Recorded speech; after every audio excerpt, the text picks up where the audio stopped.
அன்னைக்கு ஜானகி அமைச்சரவையை எதிர்த்து திருநாவுக்கரசு கே சார் ஒரு 33 எம்எல்ஏ கடத்திட்டு போயிட்டாங்க அந்த காலத்திலேயே. ஆனால் புரட்சி தலைவி அம்மாவுடைய மறைவுக்கு பின்பாக கூவத்தூர்லேயே 2 நாள் நம்முடைய சின்னம்மாவை சசிகலா அவர்கள் தங்கி, அன்னைக்கு காபந்து முதலமைச்சர் எடப்பாடி இவர் தான், ஓ பன்னீர்செல்வம் தான், போலீஸ் துறை அவர் கையில் தான் இருந்துச்சு. கூவத்தூருக்கு போலீஸ் அனுப்பிச்சுட்டு எம்எல்ஏ கடத்திருக்கலாம்ல.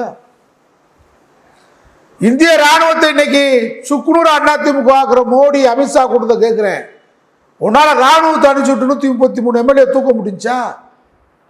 அதான் ஆளுமைன்றது.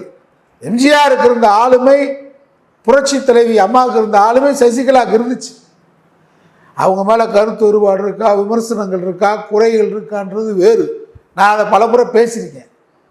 ஆனால் இன்னைக்கு அதிமுக சீரழிய நேரத்தில் இந்த அதிமுகவை காப்பாற்றுவதற்கு யார் இன்றைக்கு முயற்சி பண்ணுறாங்க?